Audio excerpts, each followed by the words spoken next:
నెల్లూరు జిల్లా పొదలకూరు మండలంలోని జగనన్న లేఅవుట్లను గృహ నిర్మాణ సమాచార పౌర సంబంధాల శాఖ మంత్రి కొలుసు పార్థసారథి సర్వేపల్లి శాసనసభ్యులు సోమిరెడ్డి చంద్రమోహన్ రెడ్డి కలిసి పరిశీలించారు. ఈ సందర్భంగా మంత్రి మాట్లాడుతూ జగనన్న కాలనీలో జరిగిన అవినీతిని పరిశీలించి అవినీతికి పాల్పడ్డ అధికారులపై చర్యలు తీసుకుంటామన్నారు. లబ్ధిదారులకు కేటాయించిన ఇల్లు ఇంజనీర్ల కమిటీ పరిశీలించి నివాసయోగ్యమైన వాటిని ఉంచి నివాసయోగ్యం కాని వాటిని పగలగొట్టి మరలా కట్టిస్తామని పేర్కొన్నారు. అవినీతికి పాల్పడిన వారిపై క్రిమినల్ కేసులు నమోదు చేసి అవినీతి సొమ్మును రికవరీ చేస్తామన్నారు.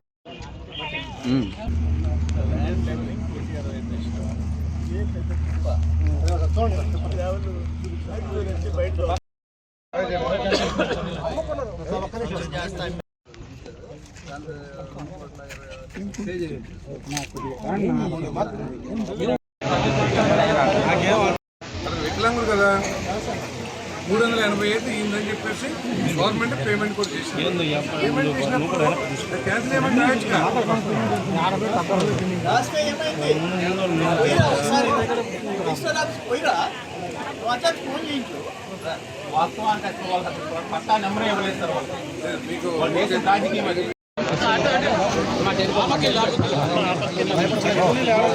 కట్టుకున్న పాతింటి కూడా బిల్లు చేసిపోయారు. 1,50,000 ఒకటేసారి పేమెంట్ కొట్టారు. ఒకే ఫోటో మీకు ఆన్లైన్ లో ఒకే ఫోటో, అది ఎప్పుడు బ్రేక్ మీద ఏం లే.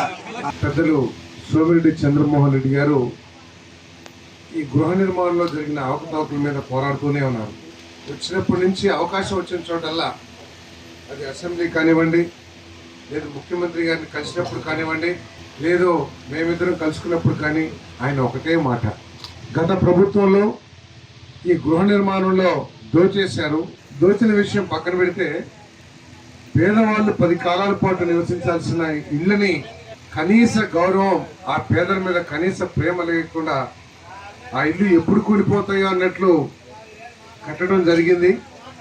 కోట్లాది రూపాయలు దుర్వినియోగం జరిగిందని చెప్పేసి ముఖ్యమంత్రి గారి దగ్గర, అందరి దగ్గర కూడా చేస్తే ముఖ్యమంత్రి గారు దీని మీద ఎంక్వైరీ వేయటం, ఆ ఎంక్వైరీలో దాదాపు 120 కోట్ల రూపాయల అవినీతి జరిగినట్లు నిర్ధారించబడటం, దాని మీద చర్యలు తీసుకుంటానికి ప్రభుత్వం సిద్ధమవటం కూడా మీ దృష్టికి తీసుకొస్తా ఉన్నారు. గత ప్రభుత్వం చాలా గొప్పగా చెప్పుకుంది. 20 లక్షల మందికి ఇల్లు, 30 లక్షల మందికి ఇల్లు శాంక్షన్ చేశాము, 30 లక్షల మందికి ఇళ్ల స్థలాలు ఇచ్చాము అని చెప్పేసి. కానీ రాష్ట్రం మొత్తం చూస్తే ప్రతి జిల్లాలో కూడా ఇదే గొడవ. కొన్ని చోట్ల ఇళ్ల స్థలాలు శ్మశానాల్లో ఇచ్చారు, కొండ వాలు ప్రాంతాల్లో ఇచ్చారు, నీళ్లు నిలిచిపోయే ఆవ భూముల్లో ఇచ్చారు, నివాసయోగ్యం కాని భూముల్లో కూడా ఏదో మేము ఇళ్ల స్థలాలు ఇచ్చామని చెప్పి చెప్పుకోవటానికి ప్రయత్నం చేసే విధంగా ఇళ్ల స్థలాలు ఇచ్చారు. కొన్ని ప్రాంతాల్లో మంచి ఈ విధమైన విలువైన భూములు ఇచ్చినప్పుడు కూడా దానిని దోపిడీ చేయడానికి ప్రయత్నం చేశారు తప్పితే పేదల మీద ప్రేమతో ఇవ్వలేదనేది ఈ విధానం అంతా చూస్తే అర్థమవుతుందని చెప్పేసి మనం చేస్తాను. ఇప్పుడే చూసాం, మన ఎదురుగుండా ఒకటే ప్లాట్ని ఇద్దరికి రిజిస్ట్రేషన్ చేసేసి, ఇంకో కొంతమందిని చూసాం అసలు ఆ పట్టా కాగితాలు ఏదైతే ఉన్నాయో అవి వాస్తవాలా లేక అప్పటికప్పుడు ఎలక్షన్ కోసం ముద్రించి స్థానిక వైఎస్ఆర్సీపీ నాయకత్వం ఈ విధంగా చేసిందా అర్థం కాని పరిస్థితులు ఆ పట్టాలు ఉన్నాయి. అంటే పట్టాలైతే ఇచ్చారు కానీ స్థలాలు కూడా చూపించని దౌర్భాగ్య పరిస్థితి. ఈ విధంగా ఈ గృహ నిర్మాణాన్ని, ఇళ్ల స్థలాల్ని మొత్తం కూడా కంపు చేసేసి పెద్ద అవినీతి కూపంగా మార్చేశారని చెప్పేసి చెప్పక తప్పదని చెప్పేసి కూడా నేను మనం చేస్తున్నాను. ఇకపోతే ఇళ్ల నిర్మాణం, చంద్రబాబు నాయుడు గారు 2014-19 సమయంలో ఒక్కొక్క ఇంటికి 2.5 లక్షల రూపాయలు ఇస్తే పూర్తిగా రాష్ట్ర అనా పైసలతో సహా రాష్ట్ర ప్రభుత్వమే ఖర్చు పెట్టి 2.5 లక్షలతో ఇల్లు కట్టిస్తే నా బీసీ, నా ఎస్సీ, నా ఎస్టీ అని చెప్పుకున్న జగన్మోహన్ రెడ్డి గారు కేవలం 30,000 రూపాయలు ఇచ్చి చేతులు కడిగేసుకునే పరిస్థితి మీ దృష్టికి తీసుకొస్తా ఉన్నాను. 2.5 లక్షల రూపాయలు ఇవ్వటమే కాకుండా ఇందాక పెద్దలు చెప్పినట్లు ఎస్సీలకి, ఎస్టీలకి 50,000 రూపాయలు, 75,000, 1,00,000 రూపాయలు అదనంగా కూడా ఇచ్చారు. 2.5 లక్షల రూపాయలు. మన వైసీపీ ప్రభుత్వం వచ్చిన తర్వాత ఎవరైతే బీసీల కోసం పుట్టాము మేము, లేకపోతే ఎస్సీ ఎస్టీల కోసం పుట్టామని చెప్పుకున్న వాళ్ళు ఆ 2.5 లక్షల రూపాయలని 1,80,000కి తగ్గించి ఆ 1,80,000లో కూడా 1,50,000 కేంద్ర ప్రభుత్వం నిధులు పెట్టి కేవలం 30,000 రూపాయలు. ఆ 30,000 కూడా ఇటువంటి ప్రాంతాల్లో తన నిధులు ఇవ్వకోకుండా ఎన్ఆర్జీఎస్ అని చెప్పేసి ఉపాధి హామీ పథకం ఏదైతే ఉందో ఆ నిధులు పెట్టి చేతులు కడుక్కున్న వైనం అని చెప్పేసి మీ దృష్టి తీసుకొస్తాను. సరే, ఇది ఇవ్వకపోయాడు, కేంద్ర ప్రభుత్వం నుంచి తెచ్చాడు. చంద్రబాబు నాయుడు గారు ఇచ్చిన ఎస్సీ బీసీలకి ఏమైనా అదనంగా ఇచ్చింది ఇస్తాడంటే అది కూడా పూర్తిగా రద్దు చేశాడు. రద్దు చేయటమే కాకుండా ఇళ్ల నిర్మాణం మనం చూసాం. ఎన్టీఆర్ హౌసింగ్ లో కట్టుకున్న ఇల్లు ఇందాక నేను చెప్పినట్లు అనా పైసాతో సహా రాష్ట్ర ప్రభుత్వ నిధులతో కట్టబడిన ఇల్లు అవన్నీ కూడా ఇప్పుడు ఏదైతే కట్టారో వైసీపీ గవర్నమెంట్ లో, వైసీపీ గవర్నమెంట్ ఇచ్చిన డబ్బులు ఏమీ లేవు, మొత్తం కేంద్ర ప్రభుత్వ నిధులు కాబట్టి అవన్నీ కూడా కేంద్ర ప్రభుత్వంలో ఈ పథకాన్ని పూర్తి చేయాల్సిన బాధ్యత ఉంది కాబట్టి వాళ్ళకి పేమెంట్లు ఇవ్వటం జరుగుతుంది. ఈ విధంగా కేసులు ఉండి, విజిలెన్స్ ఉండి, లేదా అవకతవకలు జరిగిన ఇళ్ళకైతే పేమెంట్ ఆపేస్తాం. ఎక్కడైతే సక్రమంగా ఉన్నాయో వాళ్ళకి మాత్రం కంప్లీట్ చేసి, ఎందుకంటే ఇదంతా కూడా కేంద్ర ప్రభుత్వం నిధులు. పిఎంఏవై అని చెప్పేసి, ప్రైమ్ మినిస్టర్ ఆవాస్ యోజన అని చెప్పేసి కేంద్ర ప్రభుత్వం నిధులతో కట్టుకుంటాం కాబట్టి వాళ్ళకి పేమెంట్ ఇస్తున్నాం, కానీ ఎన్టీఆర్ హౌసింగ్ లో కట్టిన వాళ్ళకి ఇవ్వకూడదనే ఉద్దేశం కాదు. ముఖ్యమంత్రి గారు కూడా పర్సార్ది మనం తప్పుకోకుండా వాళ్ళకి ఇవ్వాలి. ఎందుకంటే ప్రభుత్వం అనేది కంటిన్యూ 70 సంవత్సరాల నుంచి మనకు ప్రభుత్వాలు వస్తూనే ఉన్నాయి. ఒక ప్రభుత్వం తీసుకున్న నిర్ణయాన్ని తప్పకుండా వచ్చే ప్రభుత్వం అమలు చేయాల్సిందే. సక్రమైన నిర్ణయం అయినట్లయితే, చట్టానికి లోబడిన నిర్ణయం అయితే తప్పకుండా అమలు చేయాల్సిందే. కానీ గత ప్రభుత్వం అరాచక విధ్వంసకర ప్రభుత్వం అనేది మనందరూ కూడా వింటానే ఉన్నాం. ఏ విధంగా రాష్ట్రాన్ని దోచేసింది, ఏ విధంగా వ్యవస్థల్ని కుప్పకూల్చేసి తన సొంత జాగీర్లా పరిపాలన చేసింది మనందరం కూడా చూసాం. ఆ ప్రభుత్వం అంత ముందు కట్టిన ఇళ్లకి డబ్బులు ఇవ్వాల్సింది పోయి ఇవ్వకోకుండా చంద్రబాబు నాయుడు గారు ఇచ్చారుగా, మీరు ఇల్లు అడుకోండి అని చెప్పి తప్పించుకోవటం చాలా శోచనీయం అని చెప్పేసి మనం చేస్తున్నాం. తప్పకుండా ఈ ప్రభుత్వం వారికి డబ్బులు ఇవ్వాలనే చిత్తశుద్ధితో ఆలోచన చేస్తుంది. మీకు తెలిసి రాష్ట్ర ప్రభుత్వ ఆర్థిక పరిస్థితి ఏ విధంగా ఉందో, మొత్తం అప్పులు తట్ట నెత్తి మీద పెట్టుకున్నారు చంద్రబాబు నాయుడు గారు. సో కాబట్టి ఈరోజు దానికి ఇవ్వడానికి నిధులు కొద్దిగా సమీకరించడానికి ప్రయత్నం చేస్తున్నాం. తప్పకుండా మిత్రుడు చెప్పినట్లు ఎన్టీఆర్ హౌసింగ్ లో వచ్చిన వారికి కూడా తప్పకుండా పేమెంట్ ఇచ్చే ఆలోచన ప్రభుత్వానికి ఉంది. తప్పకుండా ఇస్తాము. కేవలం నిధులు లేని మూలంగా బాబు సతమతమైపోతున్నారు చంద్రబాబు నాయుడు గారు. ఆయన నిద్ర లేని రాత్రులే గడుపుతా ఉన్నారు. ఎందుకంటే ఒక పక్క అప్పుడు పుట్ట దాదాపు 10 లక్షల కోట్లు చేశారు. ఇప్పుడు ఇంకో పక్క మనం సూపర్ 6 లో ఏదైతే చెప్పామో అవన్నీ కూడా అమలు చేయాల్సిన బాధ్యత మన మీద ఉంది. కేవలం మన జగన్మోహన్ రెడ్డికి మళ్ళీ బటన్ నొక్కేసి నా పని అయిపోయిందని చెప్పేసి 4 గోడల మధ్య కూర్చునే వ్యక్తి కాదు చంద్రబాబు నాయుడు గారు. ఏదైతే సంక్షేమ కార్యక్రమాలు మీకు చెప్పామో, మొన్ననే ఎన్టీఆర్ భరోసా ఇచ్చాం 4,000 రూపాయలు. గత ప్రభుత్వం 1,000 రూపాయలు పెంచడానికి 5 సంవత్సరాలు తీసుకుంటే, మన ప్రభుత్వం చంద్రబాబు నాయుడు గారు 1,000 రూపాయలని గతంలో 3 నెలలు కలిపేసి 1 నెలలో నిర్ణయం తీసుకుని 1 నెలలో 1,000 రూపాయలు పెంచిన ఘనత మన ప్రభుత్వం అని చెప్పేసి మేము మనం చేస్తా ఉన్నాం. అదేవిధంగా 3 సిలిండర్లు కూడా ఇచ్చే కార్యక్రమం చేస్తా ఉన్నాం. దాదాపు 1 కోటి మందికి సిలిండర్ ఇస్తున్నాం. పేదవాళ్ళకి కడుపు నింపే, ఆకలి తీర్చే అన్న క్యాంటీన్ కార్యక్రమం చేస్తా ఉన్నాం.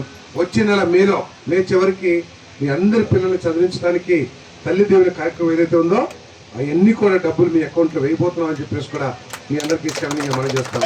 అంతేకాకుండా రైతు సోదరులకి ఏదైతే మనం అన్నదాత సుఖీభవ కార్యక్రమం పెట్టామో దానికి కూడా మన రాష్ట్ర ప్రభుత్వ వాటా జూన్లో వచ్చే ఖరీఫ్ సీజన్ ప్రారంభానికి ముందే ఆ డబ్బులు కూడా వేయబోతున్నాం అని చెప్పేసి మనం చేస్తున్నాం. వీటితో పాటు ఈ సూపర్ 6 కార్యక్రమాలతో పాటు మన పిల్లల భవిష్యత్తు కూడా ఈ రాష్ట్ర ప్రభుత్వానికి ముఖ్యం. ఏదో చదివిచ్చేసి మీ దారిని మీరు జులాగి తిరగండి, మాకేం సంబంధం లేదని చెప్పేసి చేతులు దులుపుకునే ఆలోచనలు ఈ ప్రభుత్వం లేదు. ఎవరినైతే చదివించామో, ఎవరైతే మన రాష్ట్రంలో పుట్టారో వాళ్ళ భవిష్యత్తు కోసం మార్గాన్ని సుగమం చేయటం ఈ ప్రభుత్వం యొక్క లక్ష్యం. దానికోసమే ఈ 5 సంవత్సరాల కాలంలో 20 లక్షల ఉద్యోగాలు సృష్టించాలి. 20 లక్షల ఉద్యోగాలు, మన పిల్లలు చదువుకున్న తర్వాత ఏం చేయాలనే ఆలోచన రాకుండా ప్రతి ఒక్కరికి కూడా ఉద్యోగ అవకాశాలు లభించే విధంగా 20 లక్షల ఉద్యోగాల కల్పనే లక్ష్యంగా ఈ ప్రభుత్వం పనిచేస్తుందని చెప్పేసి మనం చేస్తాం. ఇదేదో ఉపన్యాసానికి చెప్తాం కాదు. మనం వచ్చిన 10 నెలల కాలంలోనే దాదాపు 7 లక్షల కోట్ల రూపాయలు, 6,85,000 కోట్ల రూపాయలు పెట్టుబడులు వచ్చినాయి. నిన్నగాక మొన్న లోకేష్ గారి చేతుల మీద 65,000 కోట్ల విలువ చేసే సిబిజీ ప్లాంట్ రిలయన్స్ కంపెనీ ఏదైతే చేస్తుందో దానికి శంకుస్థాపన కూడా చేశాం. దానికి కావాల్సిన భూమిని కూడా రిలయన్స్ వాళ్ళకి అప్పచెప్పామని చెప్పేసి మెదకి శ్రమంగా మనం చేస్తాం. ఈ విధంగా అభివృద్ధి, సంక్షేమం, ఉపాధి ముందుకు తీసుకెళ్తూ ఈ రాష్ట్రానికి మంచి భవిష్యత్తు ఏర్పాటు కృషి చేస్తామని చెప్పేసి మనం చేస్తాం. మరి ఇంకా ఏదైతే పట్టాల్లో తేడాలు ఉన్నాయో ఎమ్మెల్యే గారు తప్పకుండా దాని మీద దృష్టి పెట్టి అవన్నీ కూడా సాల్వ్ చేస్తారని చెప్పేసి మీకు మనం చేస్తూ, మరి ఈ అవకతవకలు తప్పకుండా సాధ్యమైనందుకు సరి చేయడానికి, వీళ్ళ మీద ఎవరైతే దోపిడీ చేశారో వాళ్ళ మీద యాక్షన్ చేయడానికి తీసుకోవడానికి ప్రభుత్వం వెనకంజ వేయదని చెప్పేసి వాళ్ళ మీద చర్య తీసుకుని లబ్ధిదారులకి మేలు చేస్తారని చెప్పేసి కూడా సందర్భంగా తెలియజేస్తాం. ఒక్క ఈ ఇళ్ల కోసం ఆ తిప్పని లెవలింగ్ చేశారంట పాపం కష్టపడి. దానికి 1,67,00,000 ఇప్పటికే ఖర్చు పెట్టేసేసారు. కరెంటుకి 62 లక్షలు ఖర్చు పెట్టారు. తాగునీరుకి 52 లక్షలు ఖర్చు పెట్టేసేసారు. మొత్తం అంతా కలిసి 2,81,00,000 ఇప్పటికి ఖర్చు పెట్టారు. సో 3,59,00,000 ఇళ్ళకి 2,81,00,000 levelling, electricity and drinking water రెండు కలిసి 6,40,00,000 6,40,00,000 ఖర్చు పెట్టారు. 6 మంది కూడా అది కాపురం చేసే పరిస్థితి లేదు.